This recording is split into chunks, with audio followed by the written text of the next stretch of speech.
आता वृश्चिक राशीच्या भाग्यामध्ये मंगळ आहे, लग्नेश भाग्यात, राशी स्वामी भाग्यात. म्हणजे इथे काय होतं, स्वतःच्या प्रयत्नांनी केलेली जी कामं आहेत ती चांगल्या प्रकारे यशस्वी होतात आणि त्याच्यातनं तुम्हाला फायदा मिळतो आणि इन्व्हेस्टमेंट होतं. म्हणजेच काय, उत्पन्न वाढतं. तर ह्या गोष्टी तुमच्या होणारच आहे, म्हणजे होता येते सध्या. आणि इन्व्हेस्टमेंट करताना मात्र थोडीशी तुम्ही काळजी घ्या, कारण शुक्र जो आहे, जो पंचमात आहे, मीनेचा आहे, त्यामुळे इन्व्हेस्टमेंट चांगल्याच होतील. पण शुक्राबरोबर राहू, शनी हे दोन्ही ग्रह आहेत. तर ह्या वेळेला तुम्हाला काळजी घ्यायची आहे नियम आणि अटींची. इथे करताना इन्व्हेस्टमेंट चुकीच्या होत नाहीये ना, म्हणजे काय होणार आहे, ही जर काळजी घेतली तर लाभ तुम्हाला योग्य मिळतील, नाहीतर लाभामध्ये लॉस होण्याची शक्यता आहे. म्हणजे 10 रुपये जर प्रॉफिट होणार असेल तर तिथे तुम्हाला 5 किंवा 6 रुपयेच प्रॉफिट होईल, म्हणजे प्रॉफिटमध्ये लॉस होण्याची शक्यता आहे. तर इथे तुम्ही ती काळजी घेतली पाहिजे. बाकी सर्व गोष्टी तुम्हाला मिळणार आहे, लाभही चांगले मिळतील, आर्थिकदृष्ट्या तुमची प्रगती होणार आहे, उत्तरोत्तर तुमच्या सगळ्या गोष्टी तुम्हाला चांगल्या मिळणार आहेत. त्यामुळे तसं काही प्रश्न येणार नाही आहे.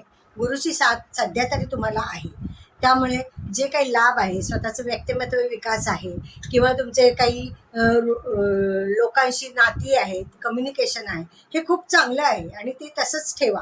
पण गुरु जेव्हा तुमचा अष्टमातनं गोचर करेल तेव्हा भाग्याची साथ कमी होईल. तर ह्या वेळेला मात्र तुम्हाला स्वतःचा आत्मविश्वास आणि सकारात्मकता ही तुम्हाला भरपूर वाढवावी लागणार आहे आणि ती प्रयत्नपूर्वक वाढवावी लागणार आहे. त्याचं कारण असं आहे, गुरूंची साथ तुम्हाला हवी तशी मिळणार नाही. आर्थिकदृष्ट्या तुम्हाला काही प्रॉब्लेम येतील असं वाटत नाही. तुम्हाला जोडीदाराचा साथही मिळेल, जोडीदाराकडनं उत्पन्न पण मिळेल. ह्या गोष्टी तुमच्याकडे आहे किंवा भागीदारीचा जर व्यवसाय असेल तर त्याच्यात वाढ होईल, नाही असं नाही. पण तुमचे स्वतःचे प्रयत्न हवे तेवढे व्हायला पाहिजे. मग त्याच्यासाठी तुम्हाला स्वतः प्रयत्न केले पाहिजे, नियोजन केलं पाहिजे. तर ह्या गोष्टी तुम्ही करा. आणि मंगळाचं तुमची रास आहे, त्यामुळे काय आहे की तुम्ही ते प्रयत्न करा, कष्ट करा, सातत्याने काम करा. फक्त घाई करू नका. घाई केली की इथे तुम्हाला प्रॉब्लेम येण्याची शक्यता आहे. फक्त काम करताना जरा विचार करा, थांबा, आपण करतोय ते काम बरोबर आहे का, तेही विचार करा.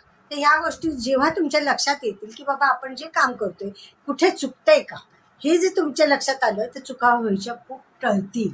म्हणजे ही गुरुची साथ आहे, तुम्हाला जी वाटत नसेल तर ती आपोआप मिळेल ना. प्रयत्न अंती परमेश्वर म्हणतात, गुरु म्हणजे परमेश्वराचे.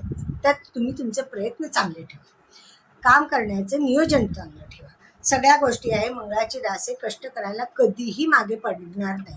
फक्त घाई करू नका, सगळ्या गोष्टी तुम्हाला मिळतील, पैसेही मिळतील, उत्पन्न मिळेल, घरातही तुमचं चांगलं नियोजन राहील. या गोष्टीकडे लक्ष ठेवा.